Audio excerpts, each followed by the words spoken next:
सदियों से native Americans ने पृथ्वी पर सबसे पुरानी कुछ परंपराओं को जिंदा रखा है। ओरल हिस्ट्री और पवित्र जगहों के जरिए ये कहानी हजारों सालों से इंडिजिनस लोगों को बताई जा रही है। उनका शानदार इतिहास पत्थरों पर तराशा गया है। ये सेंसेशनल है। जरा उस आदमी को देखो वहाँ। ये उन देवताओं को रिप्रेजेंट करते हैं जो पृथ्वी पर आए थे। और उनके पवित्र अनुष्ठान धरती के लिए और सितारों से आए पूर्वजों के लिए श्रद्धा दिखाते हैं। वो ऊपर की दुनिया के रखवाले हैं, यानी स्पेस के। हम उन्हें देवता नहीं कहते हैं, हम उन्हें क्रिएटर कहते हैं, वो जिनका कोई नाम नहीं है। क्या अमेरिका के मूल निवासियों की कहानियां दूसरी दुनिया से आने वाले लोगों से मिलने के लंबे इतिहास को उजागर करती हैं? सारे नेटिव अमेरिकन ट्राइब्स के पास सुने सुनाए इतिहास हैं कि सितारों से लोग उनसे मिलने आते थे। मुझे पता है वो वहां है। ब्रह्मांड में एक दरवाजा है जिसके आगे सिर्फ सच है। इसकी मांग है कि हम हर उस चीज पर सवाल करें जो आज तक हमने सीखी है। सबूत हमारे चारों तरफ फैले हैं। भविष्य ठीक हमारी आंखों के सामने है। हम अकेले नहीं हैं। हम कभी अकेले नहीं थे। साइंस डॉक्यूमेंट मिस्ट्रीज पेश करता है secrets of the stars ancestors.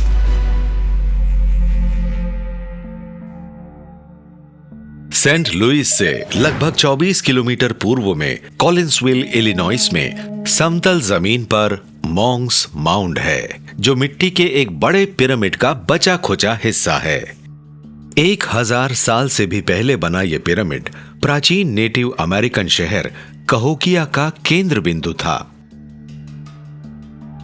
Monks mount प्राचीन नॉर्थ अमेरिका की सबसे बड़ी बिल्डिंग है जो मैक्सिको के नॉर्थ में मौजूद है। इसका ये नाम इसलिए पड़ा क्योंकि इसके पास ट्रैपिस्ट फ्रेंच मंक्स रहते थे और ये आज 100 फीट ऊंचा है। अपने अच्छे दिनों में ये तो उससे भी ऊंचा था। ये लगभग 22 मिलियन क्यूबिक फीट मिट्टी का बना हुआ है, जो कि एक बार में लाई गई लाखों करोड़ों बाल्टी मिट्टी के बराबर होता है।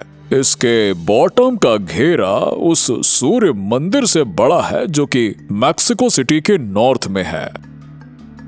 मॉन्ग्स माउंड और पूरे अमेरिका के दूसरे प्राचीन खंडहर इस बात के सुराग देते हैं कि नेटिव लोग कभी बहुत बड़े और समृद्ध समुदायों में रहते थे।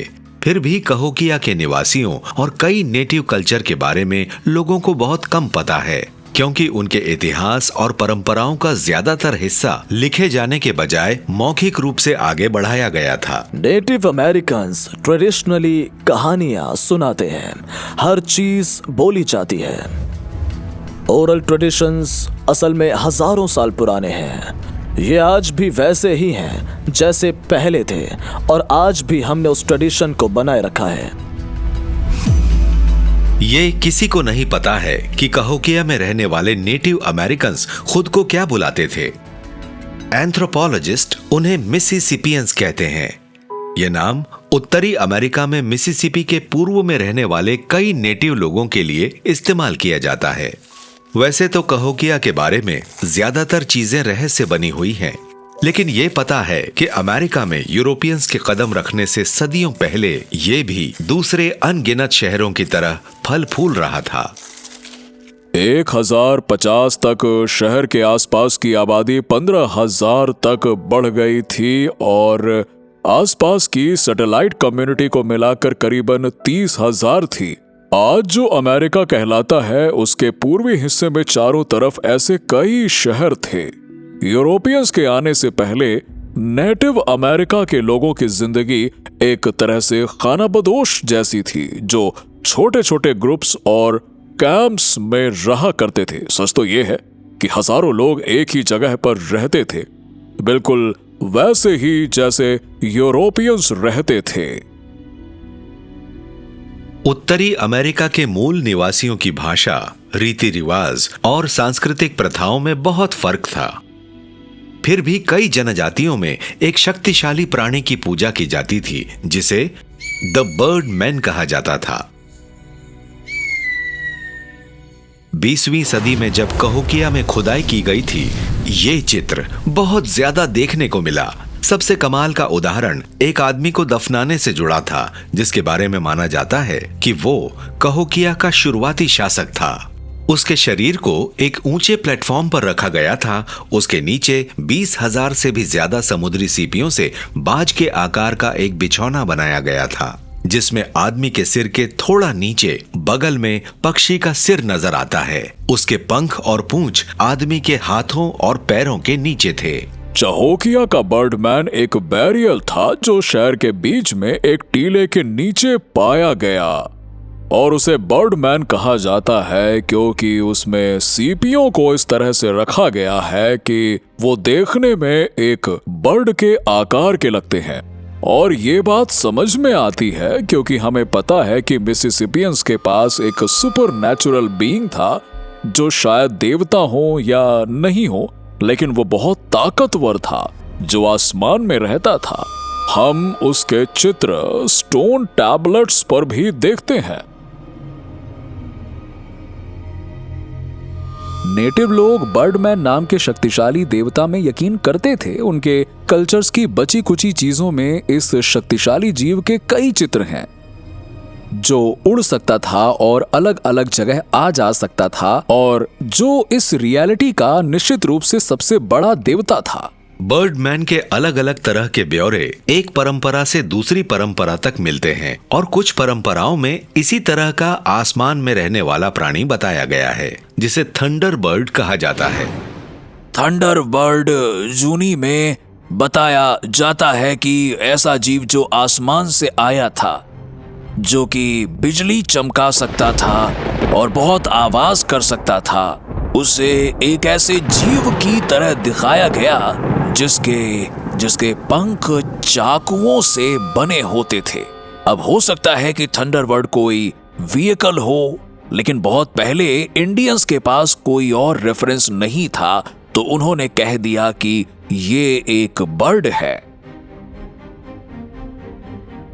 इस पर बहस की जा सकती है कि ये एक टेक्नोलॉजी को समझने में बहुत बड़ी गलती है, क्योंकि ये किसी तरह का एक फ्लाइंग क्राफ्ट दर्शाता है। क्योंकि अगर आपके पास प्लेन के लिए कोई बर्ड नहीं है तो जाहिर है आप उसे बर्ड ही कहेंगे। मतलब पायलट्स आज भी अपने प्लेन्स को बर्ड्स ही बुलाते हैं। मुझे लगता है कि टीले बनाने वाली वो इंडियन ट्राइब्स थीं जिनका कांटेक्ट एक्स्ट्रा टेरेस्ट्रियल से था, जो टीचर्स थे।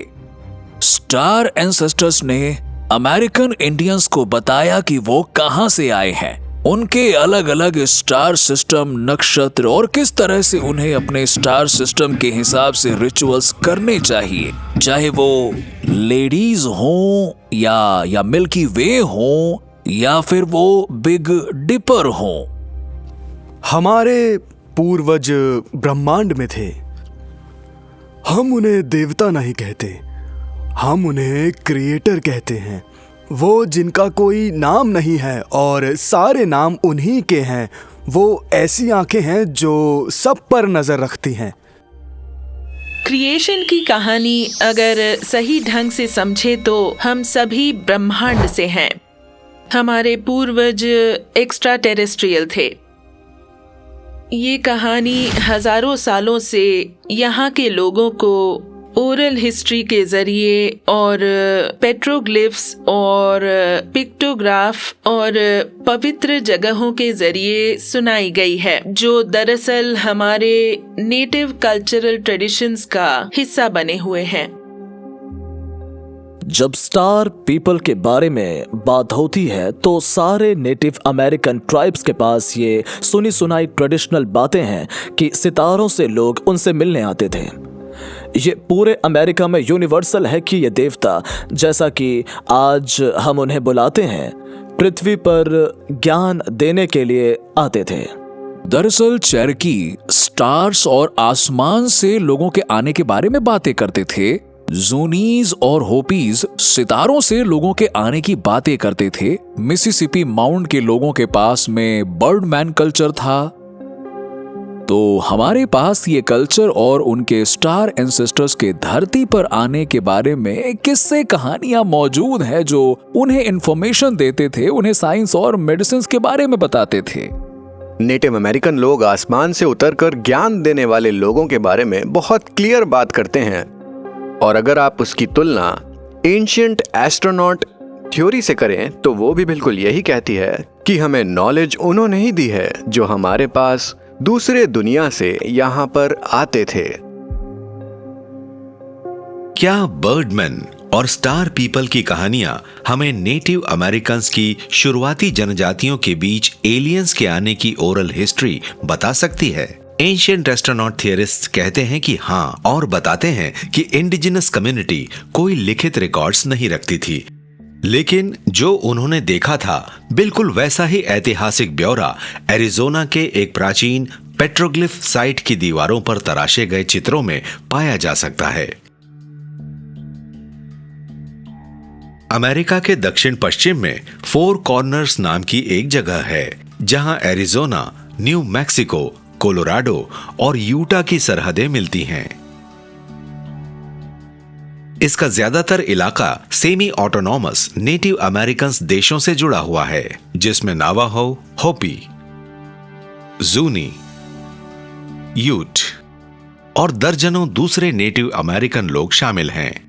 वो उन लोगों के वंशज माने जाते हैं जिन्हें एंसेस्ट्रल पियोबलो या एनासाजी कहा जाता है। एनासाजी या पुराने लोग, जैसा कि हम उन्हें कहते हैं, हजारों सालों तक फोर कॉर्नर्स रीजन्स में थे और वो लगभग 1070 ईस्वी में अचानक गायब हो गए।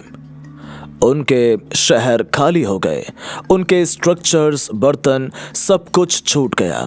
किसी को नहीं पता कि उनके साथ क्या हुआ। आर्कियोलॉजी के सबूत बताते हैं कि 1275 से 1300 ईस्वी के बीच प्योब्लो लोगों ने निर्माण का काम बिल्कुल बंद कर दिया था और जमीन खाली पड़ी थी। ये वो लोग थे जो हजारों साल फोर कॉर्नर्स रीजन्स में रहे थे। ये आज भी एक रहस्य है और ये अमेरिकन साउथ वेस्ट के सबसे बड़े रहस्यों में से एक है। पूर्व की मिसिसिपियन की जनजातियों की तरह ही प्योब्लो नेशंस ने भी यही बताया था कि वो सितारों से आने वाले लोगों से मिले थे और उन्होंने आसमान में रहने वाले कचीना लोगों से जुड़ने के लिए अनुष्ठान किए थे। वो ऑब्जेक्ट्स थे, उन्हें हम डॉल्स कहते हैं, लेकिन वो सैक्रेड ऑब्जेक्ट्स थे जो उन कॉस्ट्यूम्स की तरह थे जो डांसर्स पहनते थे और उन्हें आसमान के लोगों की तरह समझा जाता था। अगर आप कशीनास को देखें तो वो कई अलग अलग तरह के होते हैं, अलग अलग हेड ड्रेसेस, उन पर अलग अलग पंख, उन्हें अलग अलग तरह से पेंट किया जाता था जिससे वो एक दूसरे से अलग लगे, और इससे पता चलता है कि वो बहुत सारे अलग अलग तरह के लोग थे जो शुरुआती नेटिव से मिलते जुलते थे, उससे कहीं ज्यादा जितना हम सोचते हैं। तो कचीनाज उनके पहले टीचर्स थे जिन्होंने उन्हें ढेर सारी नॉलेज दी, और होपी अपनी बातों में साफ साफ कहते हैं कि कचीनाज फिजिकल बीइंग्स थे। कचीना उन देवताओं का एक रूप है जो कि बहुत पहले गांव में आया करते थे, और उनमें से कुछ योद्धा हैं, उनमें से ज्यादातर पुजारी जैसे कचीनाज हैं और वो अलग अलग जगहों से हैं। मुझे लगता है यूनिवर्स के अलग अलग हिस्सों से, लेकिन मुझे लगता है कि इस दुनिया में कुछ खास जगहें हैं जिन्हें वो अपना घर कहते हैं। हमारी जगह यहाँ से वेस्ट में है और दूसरी बहुत से प्यूबलोस की अपनी खास जगह है, और आज भी उनमें से कुछ यहाँ है। इंसान जैसे लगने वाले अजीब लोग नेटिव लोगों की मदद करते हैं। ये कहानियां प्योब्लो नेशंस में सदियों से सुनाई जाती रही हैं। ये सिर्फ उनके ओरल ट्रेडिशंस का अहम हिस्सा नहीं है, बल्कि ये एनकाउंटर्स इतने खास थे कि उन्हें पत्थरों पर तराश दिया गया था। मुझे लगता है कि उनके आने को पिक्टोग्राफ्स और पेट्रोग्लिफ्स में दिखाया गया है। वो सिर्फ आर्ट्स के लिए बनाया जाने वाला आर्ट नहीं है। इस तरह के पेट्रोग्लिफ्स असल में हजारों सालों से बनाए जाते रहे हैं। क्या उत्तरी अमेरिका में पाए जाने वाले पेट्रोग्लिफ्स प्राचीन एक्स्ट्रा टेरेस्ट्रियल्स से मिलने की कहानी बताते हैं? जुलाई 2021 में एंशिएंट एस्ट्रोनॉट थियरिस्ट्स जॉर्जियो सुक्लॉस और विलियम हेनरी उत्तरी अमेरिका के पेट्रोग्लिफ्स के एक सबसे बड़े कलेक्शन को इन्वेस्टिगेट करने के लिए एरिजोना के विंसलॉ में रॉक आर्ट रैंच पर गए। उनके साथ जाने माने नावाहो ट्राइबल रेंजर जॉन डोवर भी शामिल हो गए। आपसे मिलकर बहुत अच्छा लगा क्योंकि आपने 31 साल ट्राइबल नवाहो रेंजर बनके दिए हैं, है ना? हाँ, 1980 से लेकर 2011 तक, और वहाँ काम किया जहाँ ज्यादातर रिजर्वेशन था, करीब 70,000 स्क्वायर किलोमीटर। ये रेंज बहुत यूनिक है क्योंकि यहाँ बहुत सारी आर्कियोलॉजी है। हम यहाँ आकर आपके साथ इसे देखने के लिए बहुत एक्साइटेड हैं। ठीक है, ओके। चलकर देखते हैं। रॉक आर्ट रैंच के 5,000 एकड़ में लगभग 3,000 प्राचीन पेट्रोग्लिफ्स हैं और करीब हर पैनल के पास ऐसे फिगर हैं जो नावाहो को स्टार पीपल लगते हैं। ये सेंसेशनल है। जरा उस आदमी को देखो वहाँ। लोग उन्हें बर्थिंग मदर कहते हैं, है ना? सही कहा। बहुत फैसिनेटिंग है क्योंकि इसे देखते ही मेरे दिमाग में पूरी दुनिया घूम जाती है। बिल्कुल सही कहा। इसमें मदर गॉडेस को दिखाया गया है। हाँ, ये उन बड़ी बड़ी मूर्तियों के जैसा है जो यूरोप में पाई गई थी। राइट। लेकिन ये मुझे जापान के डोगू स्टैचूज की भी याद दिलाता है। हाँ। और वॉन्जिनास की भी। राइट। बहुत मिलता जुलता है। ऑस्ट्रेलिया के उत्तर पश्चिम किम्बरले इलाके में प्राचीन केव आर्ट में वंजीना नाम के प्राणियों को दर्शाया गया है जो ऑस्ट्रेलिया के एक इंडिजिनस वंश के स्काई हीरोज हैं। वॉन्जिनास के पीछे की कहानियां ये है कि वो हजारों साल पहले आसमान से उतरे थे और ऑस्ट्रेलिया में उन्होंने ज्ञान दिया और उसके बाद वहां पर एक नई सभ्यता की शुरुआत की। और वॉन्जिनास बड़े अद्भुत हैं क्योंकि उनके सिर बहुत बड़े हैं और शरीर और हाथ बहुत लंबे हैं। उन्हें देखकर लगता है जैसे वो कोई प्रेशराइज्ड सूट पहने हुए हैं, जैसे कि उनकी आकृति में आप देख सकते हैं। इसी तरह के फिगर्स दुनिया भर में मिलते हैं। बड़े बल्ब जैसे सिर, बड़े शरीर आसमान में उड़ते हुए। जापान में ऐसी ही चीजें हैं, अफ्रीका में, यूरोप में, नॉर्थ और साउथ अमेरिका में। तो मेरा ये कहना है कि एक्स्ट्रा टेरेस्ट्रियल्स जो हजारों साल पहले यहाँ पर आए थे वो सिर्फ ऑस्ट्रेलिया में ही नहीं आए थे, बल्कि वो पृथ्वी के हर एक कॉन्टिनेंट में आकर बसे थे। और यही सबसे बड़ी वजह है कि वो सब एक जैसे लगते हैं। वो देखो, वहाँ ऊपर एक के अंदर एक गोले बने हैं, वो पोर्टल का सिंबल है। वहाँ ऐसे दो हैं और उसके चारों तरफ लोग दिखाए गए हैं। इंटरेस्टिंग। हाँ जॉन, पेट्रोग्लिफ्स को पिक्चर बुक की तरह माना जाता है जो एक बार में ही पूरी कहानी बता देते हैं। सही कहा आपने। और इन सब में धार्मिक प्रतीक भी होते हैं, ऐसी चीजें जो आपको बताती हैं कि वो किस तरह पूजा करते थे। उसमें देवताओं की तस्वीरें होती हैं। और जब आपने कहा देवताओं की, तो आपके कल्चर में उसका क्या मतलब है? ये किसी के पास आकर मिलने और उन्हें ज्ञान देने से लेकर कुछ भी हो सकता है। जैसे कि नेवाहो के मामले में ये बीचे उसे रिप्रेजेंट करते हैं। होपीज में कचीनास उन देवताओं को रिप्रेजेंट करते हैं जो पृथ्वी पर उन्हें ज्ञान देने आए थे। और क्या कोई ये कह सकता है कि ऐसा भी हो सकता है जो लोग प्राचीन काल में दूसरी दुनिया से यहाँ पर आए वो हाड़ मांस के बने हुए लोग थे? हाँ बिल्कुल। जहाँ तक हम समझते हैं इस दुनिया में कई अलग अलग तरह के एलियंस आते रहते हैं। कमाल की बात है। सदर्न एरिजोना की कुछ ट्राइब्स के मामले में आपको एस्ट्रेला माउंटेन नाम की एक माउंटेन रेंज मिल जाएगी। उस इलाके के लोगों की भाषा में एस्ट्रिया का मतलब स्टार गेट होता है। बिल्कुल, एस्ट्रिया स्टार पीपल। क्या मेरा अंदाजा सही है कि ये बस एक छोटा सा हिस्सा है? इस तरह के और भी बहुत से पैनल हैं जिनके बारे में दुनिया को पता भी नहीं है। अकेले नेवाहो रिजर्वेशन पर 3 लाख जगहें हैं जो रिकॉर्ड में हैं। मतलब हम कम से कम 4000 ईसा पूर्व की बात कर रहे हैं, राइट? बिल्कुल। क्या बात है। लेकिन मैं दूसरी तरफ देख रहा हूँ और वहाँ भी और चीजें मौजूद हैं। वैसे तो ये हर जगह ही है, पर एक बार चलकर देखते हैं। हाँ चलिए। जुलाई 2021 में जॉर्जियो सुक्लॉस और विलियम हेनरी को विंसलो एरिजोना में रॉक आर्ट रैंच पर जाने की खास इजाजत मिल गई, जहां नोवाहो ट्राइबल के बुजुर्ग जॉन डोवर ने उन्हें प्राचीन पेट्रोग्लिफ्स पैनल्स दिखाए। वाह, ये देखो, वो देखिए, खोखले शरीर के अंदर एक तारा बना है। उसका एक हाथ आसमान की तरफ इशारा कर रहा है और दूसरा धरती की तरफ। और उसके ठीक नीचे देखो, वो एक ग्रे एलियन है। वो तिकोना सिर बहुत अजीब है। हाँ, आपको हर तरह के अलग अलग फिगर्स मिल जाएंगे, देवताओं के अलग अलग रूप। हाँ, मेरा मतलब है कि हमें अंदर से ये सोचना है कि ये प्राणी दीवार से हटकर 3D में लोगों के बीच घूम रहे हैं और वो लोग इनसे मिलजुल रहे हैं। हाँ, हमें नहीं पता क्या ये एक ही वक्त के हैं या अलग अलग वक्त के हैं। बड़े कमाल की बात है। मुझे वो ऊपर डबल हेलिक्स भी बहुत इंटरेस्टिंग लग रहे हैं, जो ट्रेपेजोइडल फिगर के बगल में है। मेरा मतलब है जैसे वो इंडिकेट कर रहा हो कि वो बाईं तरफ जो क्रिएचर है, यानी डीएनए है, हाँ, उसका इससे कुछ लेना सही देना कहा। है। जॉर्जियो, उस ट्रेपेजोइडल बॉडी वाले आदमी को देख रहे हो? उसके शरीर पर कर्वी लाइंस बनी हुई हैं, जो हमेशा एक ही चीज को दर्शाती हैं, वाइब्रेशन। ओके। और अनुनाकी ऐसे क्लोथ्स पहनते थे जिस पर हर जगह कर्वी लाइंस दिखती हैं। इसीलिए इस फिगर में साफ नजर आता है कि इसका अनुनाकी के साथ सिंबॉलिक कनेक्शन है।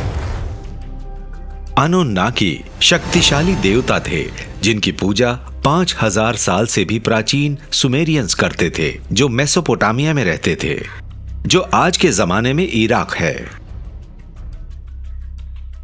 सुमेरियन राइटिंग्स के हिसाब से अनुन्नाकी सूर्य की तरह चमकते हुए एक पहाड़ पर उतरे थे और उन्होंने मानव जाति को ज्ञान दिया।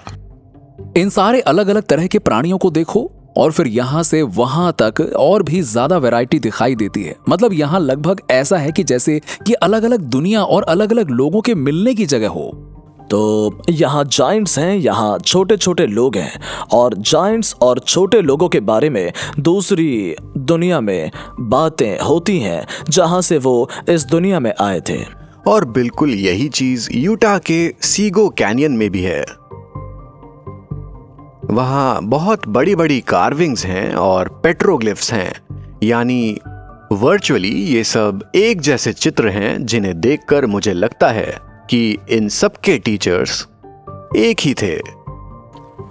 और यहाँ ये सींग वाला आदमी जो ग्रे एलियन के बगल में है, वो सींग किरणें भी हो सकती हैं। उसके सिर पर सींग है या किरणें निकल रही हैं। वही हमें इटली के वल्का मोनिका में दिखाई देता है और हर तरह की अलग अलग जगहों पर भी मिलता है, जो एक बार फिर यही बताता है कि ये वही चमकने वाले और रेडिएंट बीइंग्स हो सकते हैं जिन्हें वो दर्शा रहे हैं। और यहाँ ऐसे क्रिएचर्स भी दिखाई देते हैं जिनकी 3 उंगलियां हैं।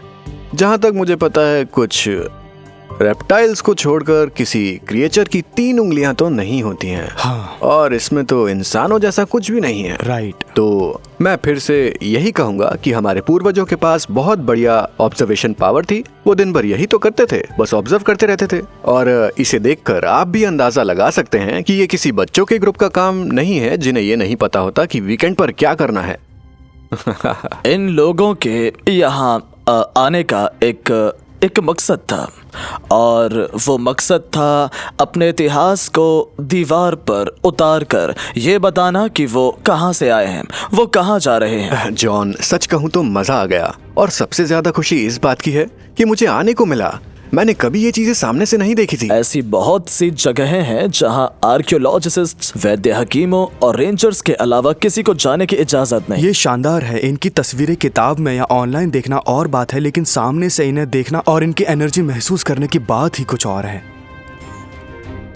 मुझे अंदर से ऐसा लगा जैसे ये हमारे लिए हैं, जिससे हमें पुराने युगों के बारे में पता चले।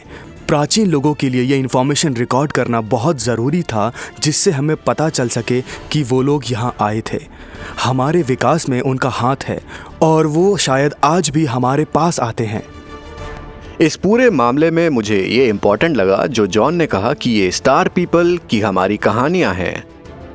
और जब फर्स्ट नेशन कल्चर कहते हैं कि कोई आसमान से आता था और ज्ञान दे के जाता था, तो मुझे लगता है कि अब हमें उन्हें सुनना शुरू कर देना चाहिए। क्या रॉक आर्ट रैंच के पेट्रोग्लिफ्स उत्तरी अमेरिका में एलियंस के आने के रिकॉर्ड्स देते हैं?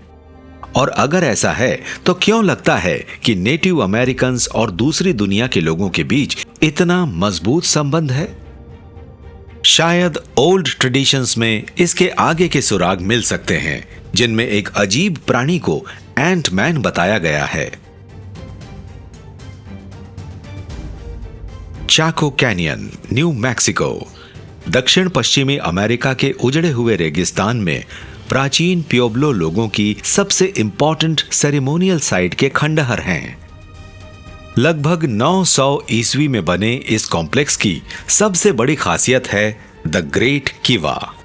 कीवा असल में चर्च का नेटिव अमेरिकन वर्जन है। ये एक गोल स्ट्रक्चर होता है। चाको कैनियन में एक बहुत बड़ा चर्च बना हुआ है।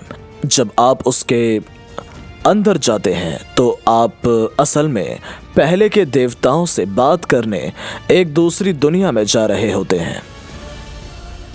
प्राचीन पैब्लो कल्चर में जिस जगह पर भी चले जाएं, वहां किसी तरह का एक छोटा किवा होता था, लेकिन शायद वो लोग 8 या 9 अलग अलग छोटे किवास को एक बड़े किवा में मिला देते थे, और बड़े किवास बहुत बड़े होते थे। जब 1600 के दशक में स्पेनिश आए तो उन्होंने किवा के ऊपर अपने चर्च बना डाले। तो होपी के गांव में, प्लेब्लो के गांव में हर जगह आपको एक कैथोलिक चर्च दिखाई देता है, जो आमतौर पर जमीन से ऊंचाई पर होता है, जहां कीवा को मिटाकर उसके ऊपर चर्च बनाया गया। हर कीवा में सिपापू नाम का एक फीचर होता है। कुछ कीवाज में सिपापू जमीन के नीचे की दीवार में एक गड्ढा होता है। जो कीवाज बंद होते हैं उनमें सिपापू को अक्सर छत पर गड्ढा करके दर्शाया जाता है। दोनों ही मामलों में ये कीवा का सबसे अहम हिस्सा होता है, जो जमीन के अंदर की दुनिया में दाखिल होने का दरवाजा प्रतीत होता है। सारे प्योब्लोस एक ही कहानी बताते हैं कि जिसके हिसाब से मानव जाति की शुरुआत धरती के नीचे हुई और हम धीरे धीरे पीढ़ी दर पीढ़ी रेंगते हुए ऊपर आए और सिपापू नाम के गड्ढे से बाहर निकले। और किवाज में एक छोटा सा गड्ढा होता है जो यही दर्शाता है।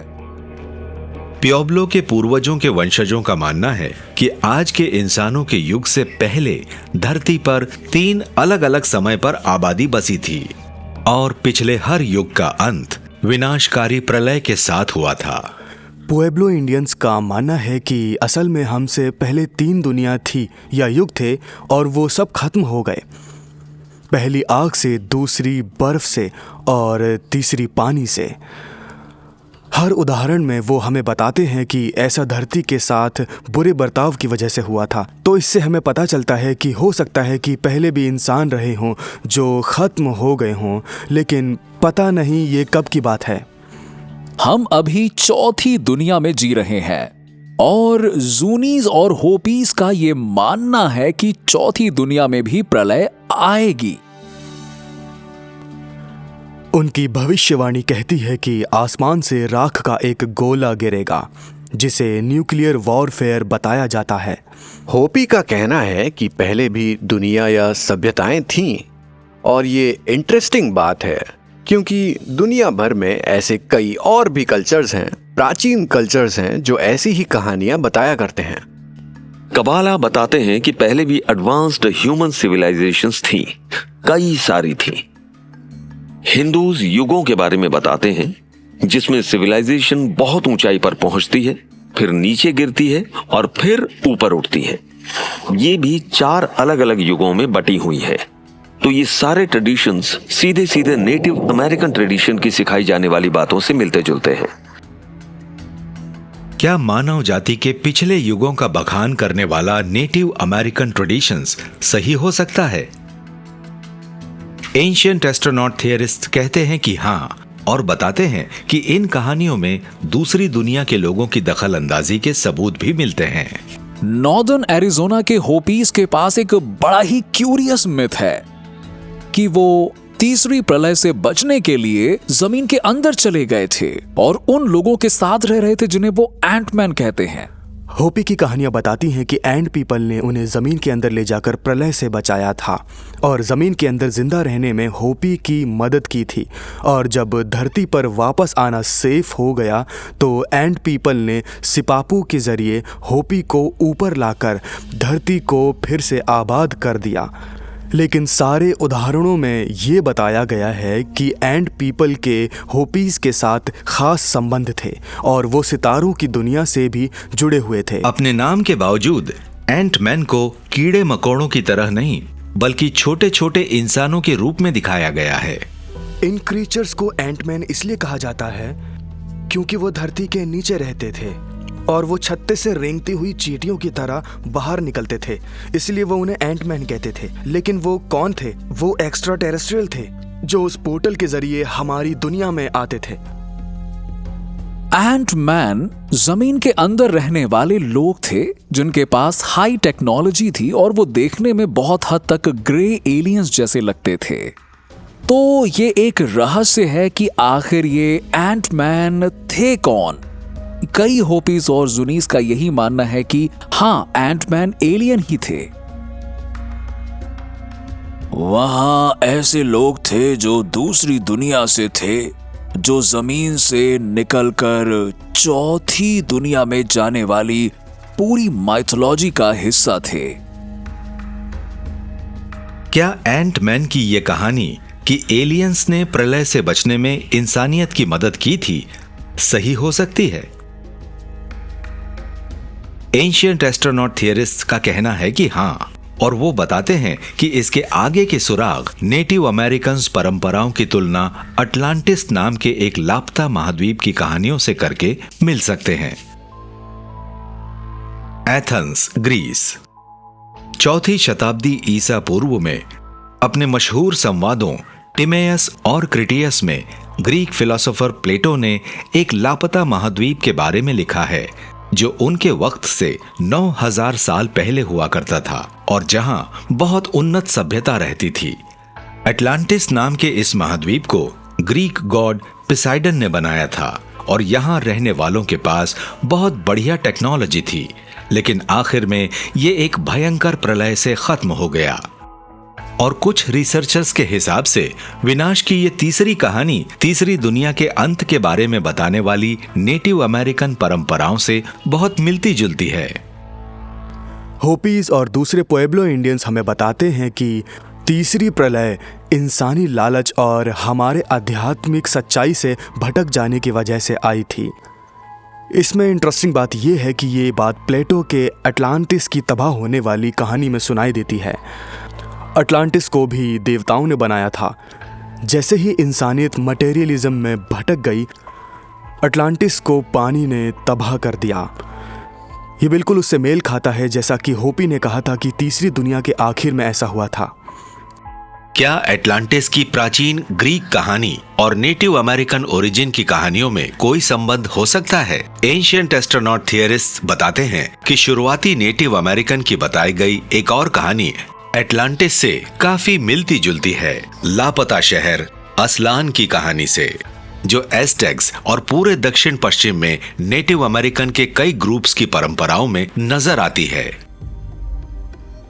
मचीका की प्राचीन किताबों और मोहावीज होपीज की ओरल हिस्ट्री के हिसाब से इसे सभ्यता का बर्थ प्लेस माना जाता है। तो हमारे पास ये सारी ओरल हिस्ट्रीज भी हैं जो एज़लान के जन्म के बारे में बताती है। स्कॉलर्स में इस बात पर बहस चलती है कि एज़लान असल में कैसा दिखता था, और हम जानते हैं कि एज़टेक्स का कहना है कि उनकी राजधानी टेनोच्टिटलान हूबहू एज़लान की तरह ही बनाई गई थी, और उस राजधानी से हमें पुराने वक्त की चीजें दिखाई देती हैं कि उनका ओरिजिन प्लेस पानी से घिरा हुआ एक आइलैंड है। उन्होंने असल में टेनोच्टिटलान को झील में बनाया और पहाड़ की तरफ जाने वाले पुल बनाए जिससे वो अटलांटिस जैसा दिखाई दे। एस्टेक्स के हिसाब से देवता हिस्टिलोपोस्टली ने टेनोच्टिट्लान बनाया था। जहां तक एंशिएंट एस्ट्रोनॉट थियरिस्ट का सवाल है तो वो कहते हैं कि इसका प्लेटो के दिए हुए अटलांटिस के ब्यौरे से एक और संबंध है। टेनोच्टिट्लान अटलांटिस की तुलना में आर्टिफिशियली बनाई गई एक जगह है। दोनों ही मामलों में इसमें देवता का हाथ है। अटलांटिस में पोसाइडन है। अब पोसाइडन एक एक्स्ट्रा टेरेस्ट्रियल था। हर किसी को अटलांटिस जाने की इजाज़त नहीं थी। अज़लान या टेनोच्टिट्लान में भी यही चीज़ थी। वो अलग अलग रहना चाहते थे। उनके पास एक खास टेक्नोलॉजी थी जो एक छुपी हुई टेक्नोलॉजी थी और ये आम जनता के लिए नहीं थी। ये एक ही बात है। हमारी कहानी सिर्फ मिलती जुलती नहीं है बल्कि एक जैसी ही है। ये बात मुझे ये सोचने पर मजबूर करती है कि शायद इन प्राचीन कल्चर से मिलने एक ही एक्स्ट्रा टेरेस्ट्रियल आए थे। जहां मुख्य धारा के पढ़े लिखे लोग लापता सभ्यताओं की इन कहानियों और इनके विनाश को माइथोलॉजिकल मानते हैं, वहीं हाल ही में मिले बड़े बड़े भूखंड जैसे कि डॉगरलैंड जो 2012 में ब्रिटिश आइल्स के पूर्व में था और जीलैंडिया जो 2017 में न्यूजीलैंड के पास पाया गया था, शायद इस बात का सबूत दे सकते हैं कि असल में पानी की भयानक तबाही ने पृथ्वी का चेहरा बदल दिया। तो हमारे पास लापता जमीनों की ऑथेंटिक कहानियां हैं और वो खत्म हो गई थी और प्रलय आ गई थी। बड़े बड़े इतिहासकार अभी भी इस बात से इनकार करते हैं कि उन्हें लगता है कि ये सब तो झूठी कहानियां हैं, लेकिन ऐसा लगता है कि हमारी दुनिया में हर तरह की सभ्यता आ सकती है और जा भी सकती है। हमें पता है कि 200 से भी ज्यादा शहर पानी में डूबे हुए हैं और हमारी दुनिया में अभी भी बहुत कुछ बाकी है जिसका हमें पता लगाना है। नेटिव अमेरिकन्स की इंडिजीनियस टीचिंग में खत्म होने का और फिर से जन्म लेने के साइकिल्स हैं। इंटरेस्टिंग बात यह है कि ये दुनिया की दूसरी सबसे बड़ी टीचिंग्स के बराबर है। नोवा की कहानी में ईश्वर के बेटे धरती पर उतरे और वो इंसानों को बुरे तरीके सिखा रहे थे। फिर ईश्वर ने इसमें दखल अंदाजी करने का फैसला किया और इनका गॉड विराकोचा ने बहुत बड़ी बाढ़ ला दी। तो ये सारे ट्रेडिशंस सीधे सीधे होपी की 4 दुनिया वाले ट्रेडिशंस से मेल खाते हैं, जिनमें बताया गया है कि देवताओं ने पिछली सिविलाइजेशन खत्म कर दी थी। कहानी हमेशा से एक जैसी ही है। यह इस बात को दर्शाता है कि इंसानों के मामलों में एक्स्ट्रा टेरेस्ट्रियल की दखल अंदाजी है। मुझे लगता है कि कुछ प्राचीन सभ्यताएं हैं जिनके बारे में कुछ लोग लिखने से मना करते हैं, लेकिन प्राचीन सभ्यताएं हमारे सामने आ रही हैं क्योंकि अब वक्त आ गया है कि ह्यूमन ओरिजिन के बारे में सच्चाई बताई जाए। क्या ऐसा हो सकता है कि नेटिव अमेरिकन की स्टार पीपल की कहानियां और लापता हुई सभ्यताओं की कहानियां दुनिया भर की दूसरी प्राचीन परंपराओं से इसलिए इतनी मिलती जुलती हैं क्योंकि उन सब का सामना एक ही तरह के दूसरी दुनिया से आए लोगों से हुआ था? एंशिएंट एस्ट्रोनॉट थियरिस्ट का कहना है हाँ, और वो बताते हैं कि स्टार पीपल के बारे में नेटिव अमेरिकन्स को सिर्फ बहुत पुराने अतीत से पता नहीं चला है, बल्कि उन एक्स्ट्रा टेरेस्ट्रियल एक्टिविटीज से पता चला है जो आज भी हमारी है। Corn mountain, new Mexico. Zuni elder Clifford Mahooty के हिसाब से यूनी रिजर्वेशंस की इस खड़ी पहाड़ी के ऊपर लगभग हर रात आसमान में अजीब रोशनियां दिखाई देती हैं। यहाँ यूएफओ एक्टिविटी बहुत आम बात है क्योंकि हम हर रोज एक रिलीजियस सिस्टम की प्रैक्टिस करते हैं। इसीलिए पूरे जूनी रिजर्वेशन के आसपास उन्हें आसमान में देख सकते हैं और वो स्टार्स नहीं है और वो प्लैनेट्स नहीं है। हमारे यहाँ बहुत से जूनी लोगों ने उन्हें देखा है। जब आप कई नेटिव अमेरिकन से बात करते हैं तो वो आपको बताते हैं कि उनके नेटिव लैंड्स पर यूएफओ साइटिंग्स आम बात हैं और आपको पूछना पड़ता है कि आखिर ऐसा क्यों है। क्या इसलिए क्योंकि उनके पास स्टार पीपल और स्टार एंसेस्टर्स के ट्रेडिशंस हैं? शायद जूनी इलाके और होपी की खड़ी पहाड़ियों जैसी जगहों पर हजारों सालों से वो लोग आ रहे हैं। आज पहले से कहीं ज्यादा यूएफओ की घटनाओं की रिपोर्ट की जा रही है और उन्हें कैमरे पर रिकॉर्ड किया जा रहा है। लेकिन जब हाल ही में हुई एक्टिविटी ने एक तरफ लोगों का ध्यान खींचा और सनसनीखेज सुर्खियां बटोरी, तो वहीं दूसरी तरफ कई नेटिव अमेरिकन्स के लिए ये कोई खास बात नहीं थी।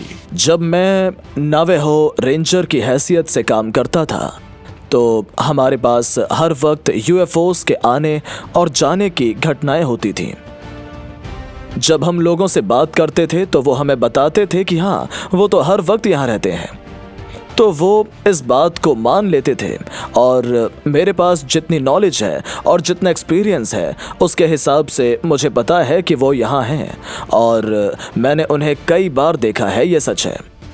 हमें धरती पर इंसानों को एजुकेट करके और उनमें जागरूकता पैदा करके अपने स्टार एंसेस्टर्स के बीच दोबारा संबंध बनाने चाहिए। हमें पवित्र जगहों को बचाने और उनकी कहानी बताने के लिए जल्द ही कुछ न कुछ करना पड़ेगा। ये दुनिया का इतिहास है, हम स्टार बीइंग्स हैं। जहाँ तक स्टार एल्डर से जुड़े रहने की बात है तो उन्होंने हमें ज्ञान दिया है और ब्रह्मांड में जितनी भी एंटिटीज हैं उनके साथ हमारा सीधा संबंध है।